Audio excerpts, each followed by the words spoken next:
Can do is more than just an attitude. Can do is navigating today for a brighter tomorrow. It's the expertise to try to minimize risk while maximizing opportunities. Can do is being right here for you through every eventuality. Can do is Canaccord Genuity Wealth Management. Visit candowealth.com to see how we can help you build your wealth with confidence. Investment involves risk, and you may not get back what you invest. It's not suitable for everyone. It's the week ending Saturday the 7th of October, and this is The Week Unwrapped. In the past 7 days, we've seen Rishi Sunak scrapping the Manchester link of HS2, Kevin McCarthy unexpectedly pushed out as Speaker of the House of Representatives, and a bedbug panic sweeping Paris. You can read all you need to know about everything that matters in The Week magazine, but we're here to bring you some stories that passed under the radar this week. Big news, not making headlines right now, but with repercussions for all our lives. I'm Olly Mann, and let's unwrap the week.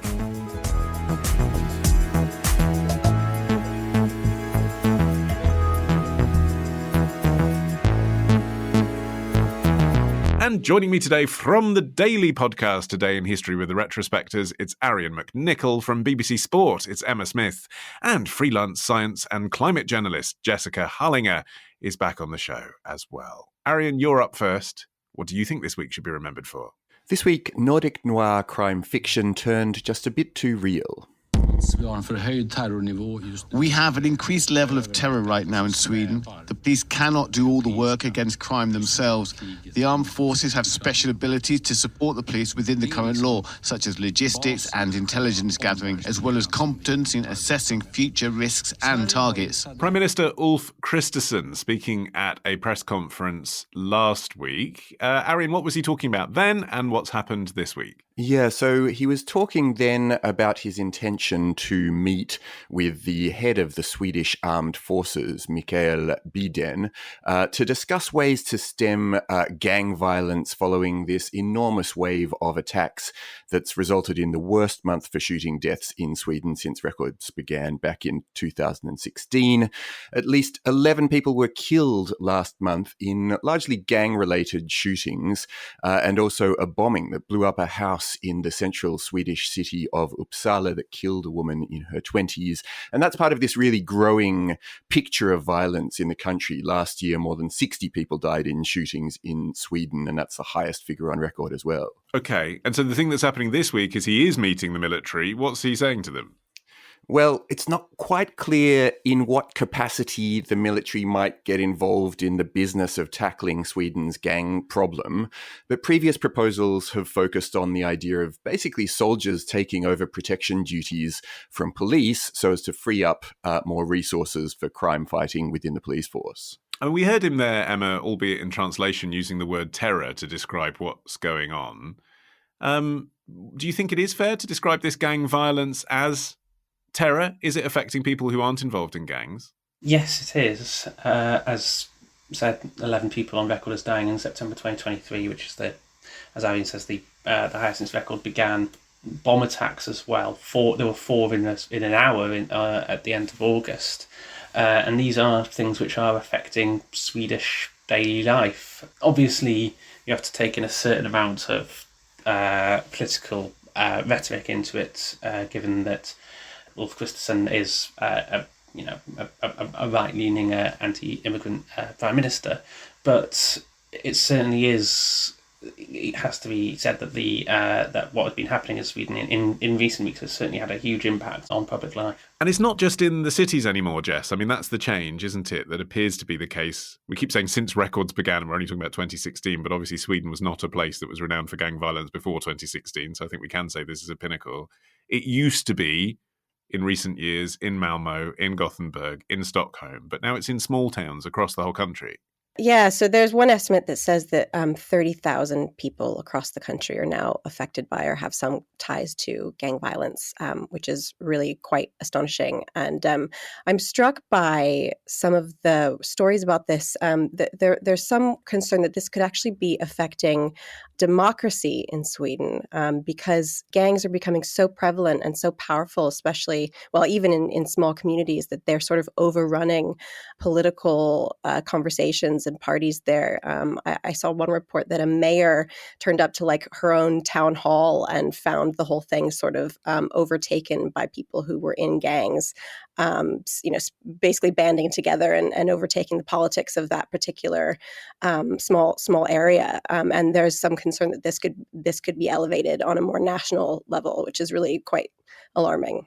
What are they fighting about, though, Arion? I mean, why are they causing violence and explosions to happen? What's the point? It's very typical gang war stuff. They're largely trading drugs, but there's this fascinating element, which is that there seems to be an incentive for gangs to recruit children because Sweden is, famously very sort of gentle towards criminals and tries to rehabilitate rather than punish their criminals. And that's particularly true of juveniles. Their laws are very reluctant to try to prosecute or even bring charges against people who are young. And that in turn seems to be encouraging gangs to recruit children very young. And that means that there's this problem of kids sort of getting involved in gang crime and not having other opportunities. So I think that there really is this problem going on. But one of the things that I saw being written about is that the gangs themselves are quite immature in the sense that they're new. And the frequent use of extreme violence seems to be a sign of that immaturity. The idea is that older, more mature gangs or even mafias tend to iron out their problems of killing each other because killing people is bad for business. You don't want to be involved in this sort of tit for tat. And that seems to be largely what's going on here. Yeah, I mean, in that sense, it's sort of an existential crisis for Sweden, isn't it, Emma? Because, yes, they have famously liberal policies when it comes to punishing criminals. They also have, for Europe, a pretty liberal immigration policy. So you can understand why many Swedes might be thinking being liberal has provided a loophole for these criminals to take advantage of. Yes, there certainly could be an element of that. Sweden had an annual refugee quota of around 5,000 people, which is which makes it one of the most liberal and open refugee policies in Europe. Under the current government of Ulf Kristersson, it's been dropped down to 800, and which is sort of playing into sort of the idea that in Sweden there is a fear that their attitude towards immigrants in recent years has allowed this to happen, and there is also that it's had an impact on other elements of Swedish politics. For example, Turkey is blocking Sweden from entering NATO due to it supposedly protecting and allowing Kurdish terrorists, which it's having an impact across Swedish politics. Obviously, there is an element to which there is in which immigrants are being blamed for country's problems. It's hardly a unique Swedish problem, but there is certainly an element of that. Exactly, which can have an influence across all countries in Europe, Jess, that have right-wing governments, including, of course, ours. People are going to be able to point to Sweden and say, well, look what's happening here. This is what happens when you have an open immigration policy, even though they don't. Yeah, certainly there's an element of that. I read somewhere that that Sweden's Scandinavian neighbors are offering their own help, to try and calm this violence because they don't want it to spread across the region. But yeah, no, I take your point. I mean, I will say I did read also that Sweden has actually tightened its immigration policies in response to this. They're letting in far fewer people, and they've raised the bar for that kind of admission into the country. But yeah, I mean, I think this is already playing out inside the country, right? So like the head of Sweden's police force has actually blamed all of this on a sort of lack of integration, and that has said that politicians have really failed in opening up the country to immigrants, right? So I believe that Sweden took in more people per capita than any other EU country during the migration crisis of 2015. And there was an amazing statistic that says that the number of people in Sweden born abroad has doubled to 2 million over the last 2 decades. It's a fifth of the population. So there's certainly that element, but I think also, so I said the head of the Swedish police force has said this is about integration, that the politicians have made have not made enough of an effort to prioritize bringing people into the country in a way that that welcomes them in, makes sure that they have a good education, that they are supported by the social safety net, that they have good jobs, that they are part of welcoming communities and like I said, employment opportunities, good schooling. And instead, what it's done is basically funneled them into sort of cut off communities where they are under-supported, and where I think the Times put it as they can become adrift from mainstream society, which is a very delicate way of saying that, like, it becomes a sort of things can fester there if they don't have, if there there are no resources, and these gangs are there. I mean, there's no way for people to get out. There's no other opportunities for them. So what do they do? So yeah, I mean, it's a failing of the state rather than of the people who have come to Sweden. But of course, that argument will fuel the anti-immigrant argument more internationally. And you do wonder whether that case is going to be improved, Arion, by having military parading around with machine guns. I mean, that's not going to make people living in those areas feel any more part of the society, is it? No, quite. And I think this is one of those problems where the simple solutions look like the most logical. You kind of go, well, we'll just close the borders and get tougher on the criminals that we've already got, and that will stamp everything out. But actually, this is, as Jess is saying, part of a much broader issue, which is this problem of integration within Sweden generally. And I found this really interesting paper by Christine Hudson, an academic who wrote a piece for the Journal of Intercultural Studies, which basically suggested that Swedes have traditionally tried to integrate their immigrants by teaching them about the values of Swedishness, but doing so, she argued, is a sort of patronizing way to engage with newcomers, because it often suggests that their attitudes, particularly, in regard to gender equality and other social attitudes, need to be modernized. And this in itself, she argues, is a sort of patronizing way to start. And secondarily, actually what needs to happen is not for new arrivals to get to know Swedishness, but to actually get to know Swedes. And she said, if you can start to boost that and build those networks, it will help, because people will start to feel more integrated in communities. And also it will start to stamp out the problem of unemployment, because people with better networks find their way into jobs more easily. So I think that problem of integration is one that could be worked on as a really important starting point. It should be said that this is not about sort of having armed police roaming the streets of Stockholm or Malmo. It's about basically using military resources to help the police. So the military will help with things like surveillance, logistics, resources, data analysis. So it's not maybe as extreme and as shocking as it sounds when you hear that the Prime Minister of Sweden is asking the military to help bring a gang problem under control. But it does show how Sweden's resources have been stretched and how far they are having to push, or feel they have to push in, or their resources in order to deal with this growing issue. Yeah, and obviously he wants his voters as well, doesn't he, to hear that stronger message. Okay, Emma, you're up next after this. Can do is more than just an attitude. Can do is navigating today for a brighter tomorrow. It's the expertise to try to minimize risk while maximizing opportunities. Can do is being right here for you through every eventuality. Can do is Canaccord Genuity Wealth Management. Visit candowealth.com to see how we can help you build your wealth with confidence. Investment involves risk, and you may not get back what you invest. It's not suitable for everyone.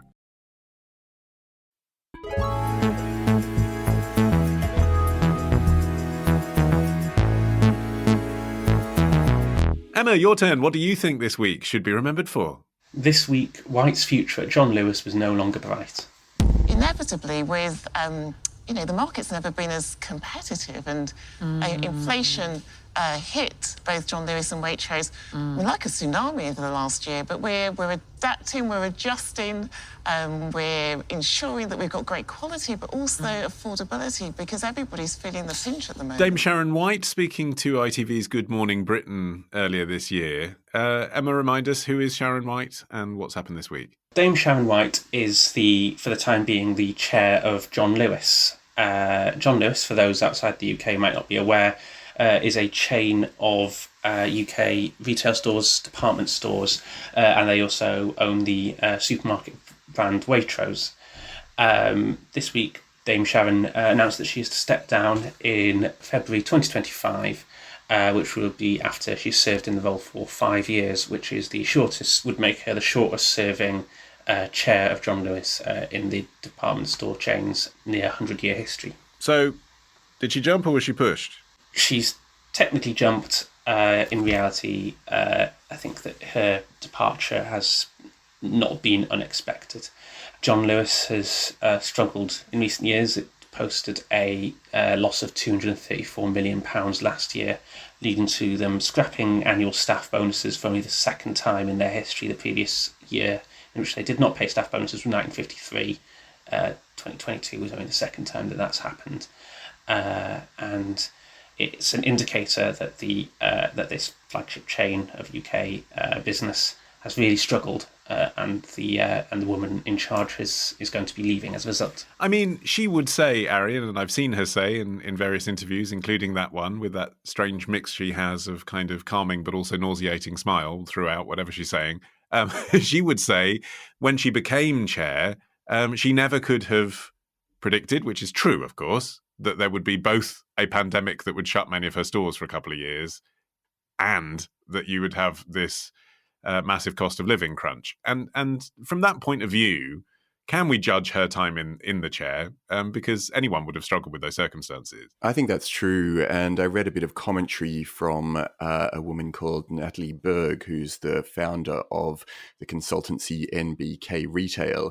And she said that she thought White got what she called somewhat of a raw deal exactly because of what you're talking about, that those twin pressures of pandemic and cost of living crisis meant that she was just too busy firefighting to be able to make any real progress with what John Lewis needed, which was a major turnaround. And I think, there was a controversy about what White wanted to do at John Lewis, which was to weaken one of the really core principles that is so celebrated about the brand, which is that everyone who works there becomes not just an employee, but a partner. They have a stake in the ownership of the company. And that's sort of a relatively revolutionary idea that she herself wanted to water down. She was hoping to attract in sort of private equity so as to help try to rescue the general malaise that the store alongside Waitrose was suffering from.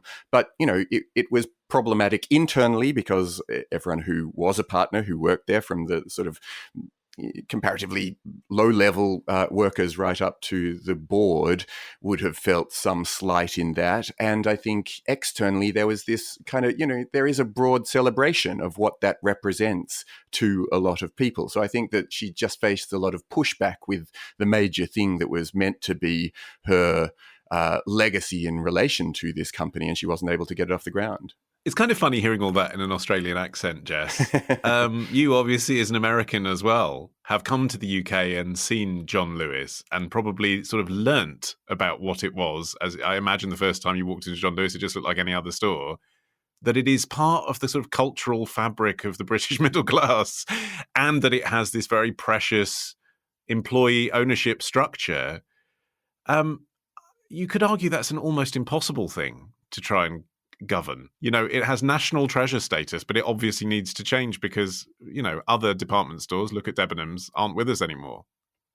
Yeah, I mean, as precious as John Lewis is, I agree. You're right that it's sort of losing its spot as a sort of pinnacle of British retail, and I think it's interesting reading all of the reasons for why that might be. I mean, she can take a lot of the blame, and people tend not to like her because she did not have a retail background. That she was brought on from she was a civil servant for a while. She was the chair of Ofcom, but she didn't come from a background in retail, and so from the beginning there was this skepticism about whether or not she would be able to succeed. And I think now you're seeing a lot of people saying that should have been a red flag from the very beginning, and whoever they bring on next should be able to basically overhaul retail and have a background in that. But I think that also you have to think about what the challenges are right now for all retail in Britain. I mean, a lot of stores have struggled to keep up, especially with all the pressures that are coming from the cost of living crisis and also, from the lingering effects of the pandemic. They've really struggled to pivot to digital, right? Like people want to buy stuff online and they want it delivered quickly and they want it to be seamless and easy, and they want price to compete. And it seems to me that John Lewis and Waitrose both have sort of struggled on that end from a sort of technical sense. They haven't quite kept up. And also, Waitrose lost its contract to supply to Ocado, the grocery delivery service, and so they don't have that anymore. It's very popular, and they don't own it, or they don't have a contract for it anymore. So it just seems like they've struggled to keep up. And I also read this piece in The Guardian talking about what people inside the company are saying, and they're talking about how Waitrose in particular has become really over-focused on like concerns about its worthiness and its mission and its purpose and its values without actually focusing on the retail of the side of the business, which is like key, right, for survival. So you can be as admirable and have a worthy cause as possible, but if you're not making money and not selling things, then you're not going to survive. So I think it's an interesting confluence of circumstances. Sharon White has been trying to pivot the company into a more online-focused business. They have closed department stores, and they have increased capacity on their website. It's just a very competitive space, isn't it, Emma?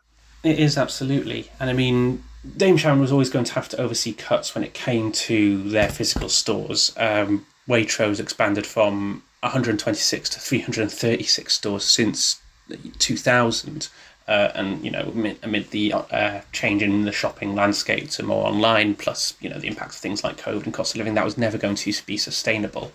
And number of John Lewis stores have been closed. 16 have been closed since COVID. 34 remain, and there certainly has been a push and a pivot towards online, which is the way that the future of shopping is going.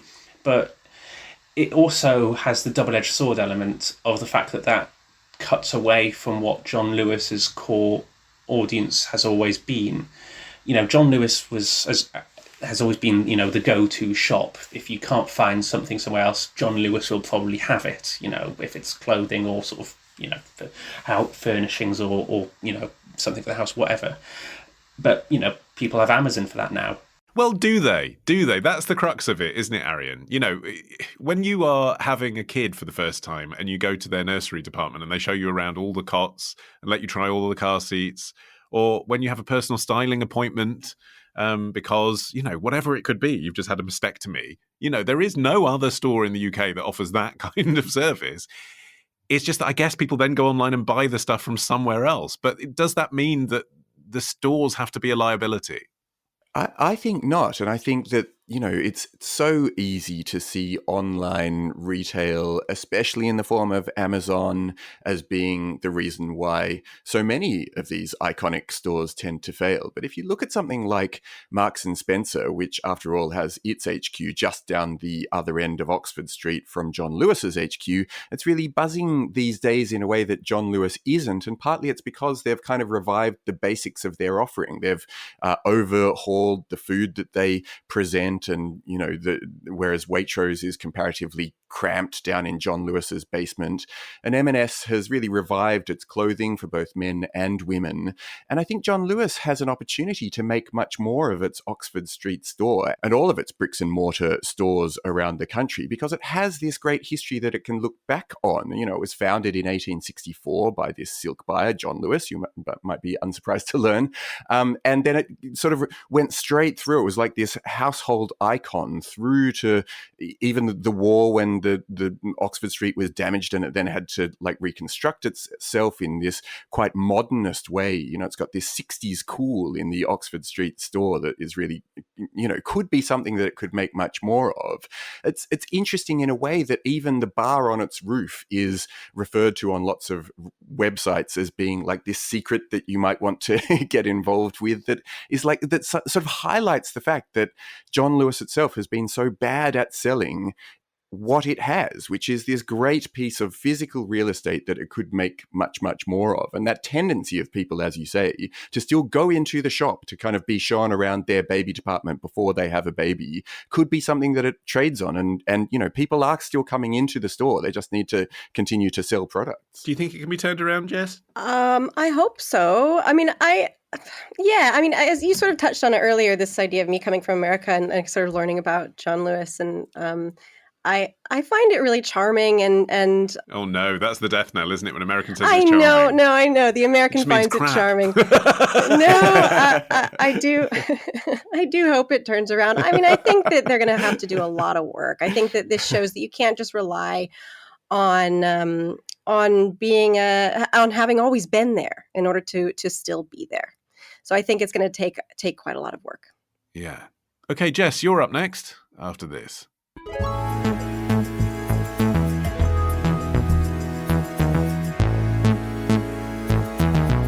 Okay, Jess, you're finishing the show. What do you think this week should be remembered for? The future is here, and it is Sphere. I want people to be enchanted when they come here. I want them to feel awe, but mostly I want them to feel enchanted. I want them to feel like they're stepping into the future, right? That there's something here that they've never experienced before, and I want them to love it. James L. Dolan, Executive Chairman of MSG Network, talking to NBC News on Monday about their latest venture, The Sphere. Jess, what's that? Sphere. Okay, so Sphere is a huge new entertainment venue that has opened in Las Vegas. You have probably seen a clip of it on one of your social media feeds.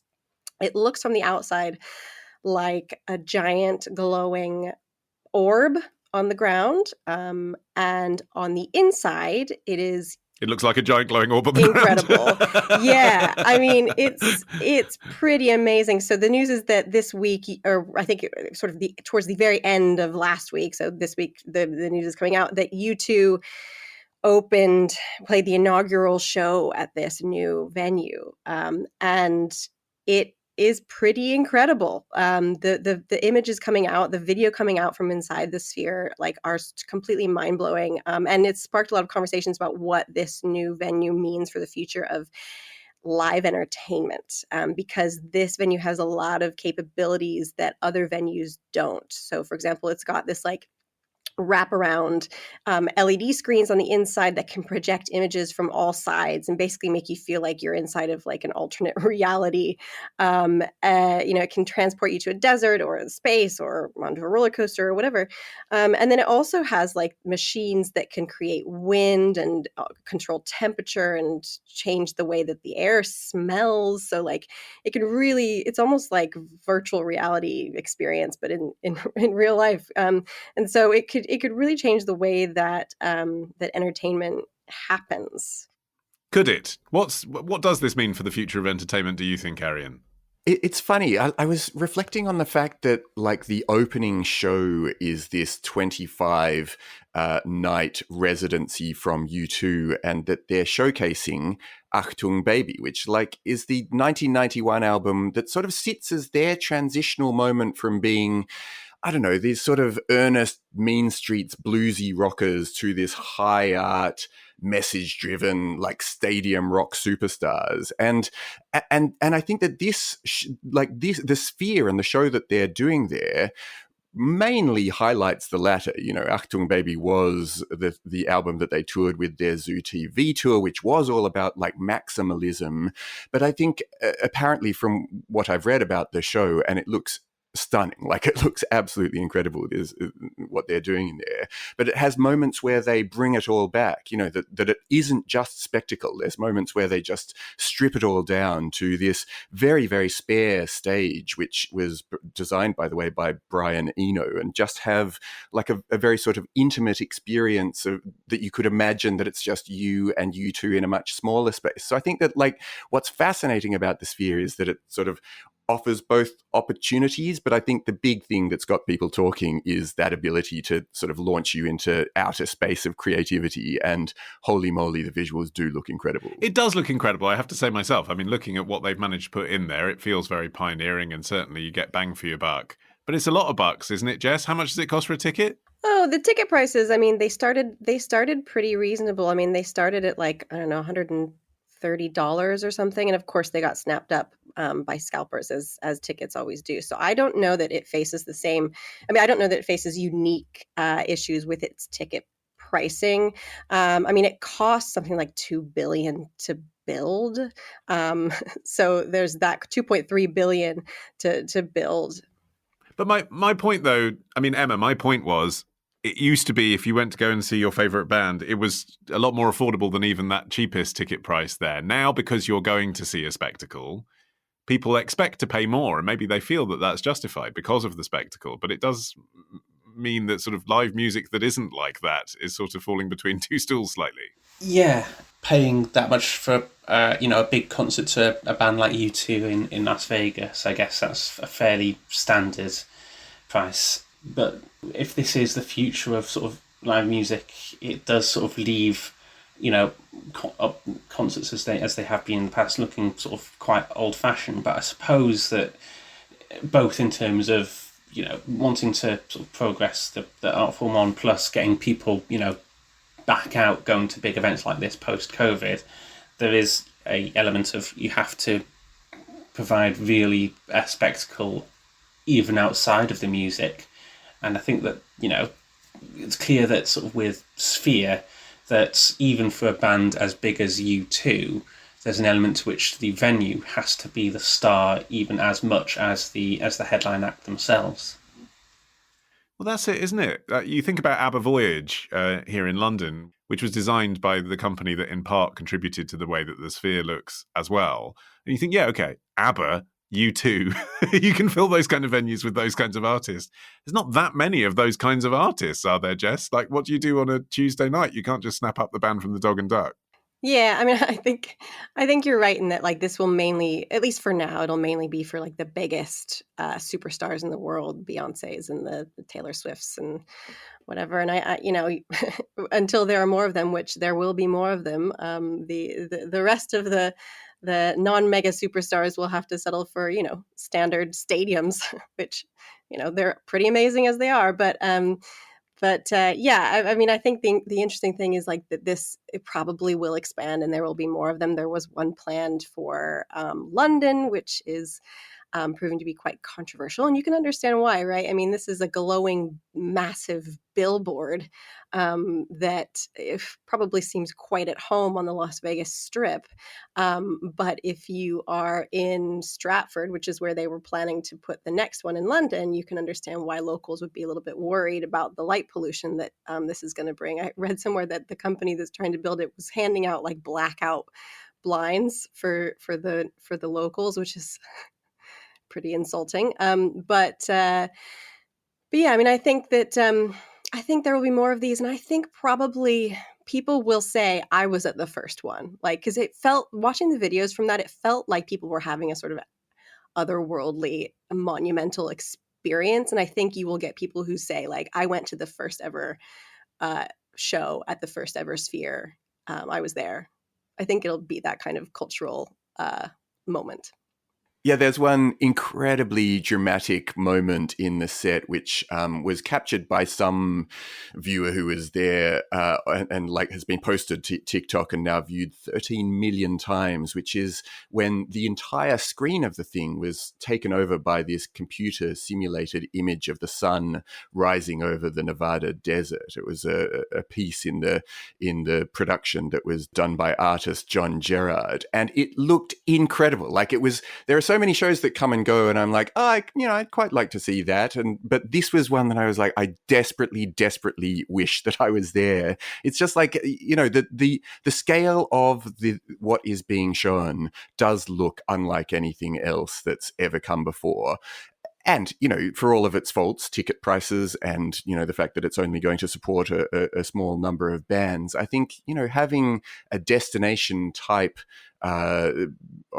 stage that offers all of the things that this now offers. There's another bit in the show where it's like the screen turns into a roof that is now square rather than spherical, and it starts dropping in on the audience. Like they give this false effect of the sky falling in on you. So it's not surprising that people are reacting in this sort of, almost over the top, but just like visually blown away way. Well, it's also that thing as well, Jess, I guess, of, this is a city that already has a castle and a pyramid and a palace. So having a giant sphere doesn't seem out of place, but it would in most other cities in the world.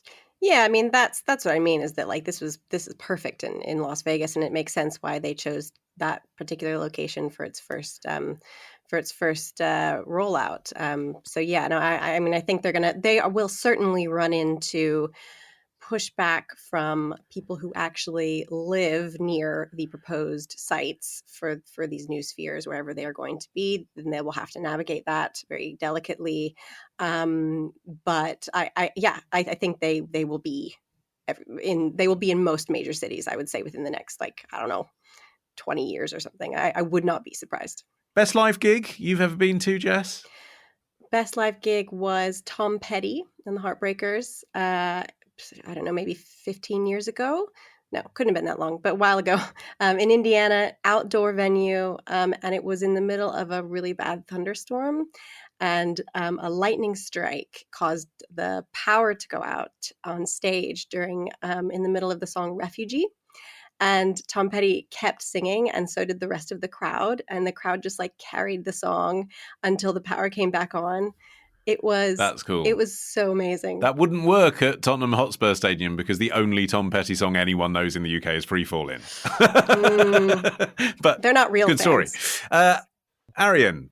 I've got a couple of answers. There have been a couple of those massive gigs like Prince at the O2 or Radiohead. I saw them in a bullfighting arena in Spain, and those were both incredible. But I have also seen, and this will date me a little bit, this Australian band called Powderfinger, who do tend to play stadiums in Australia, but I saw them at pretty much the Dog and Duck equivalent in Spain, like just a very, very intimate space. And I think in answer to the question, is this going to kill off live entertainment, or at least change live entertainment, the sphere? I think people still want those little gig experiences and those intimate moments, and that was definitely one for me. I'm not going to Google Powderfinger just in case. Emma.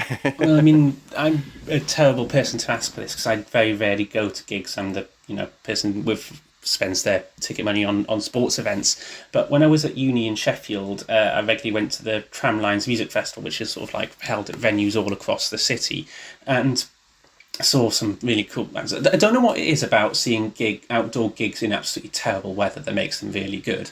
But I saw Primal Scream in a thunderstorm at a park in Sheffield, and they were fantastic. And I thought you were going to say, and Rick Astley came to our Freshers Week or something. And that's the best gig I've ever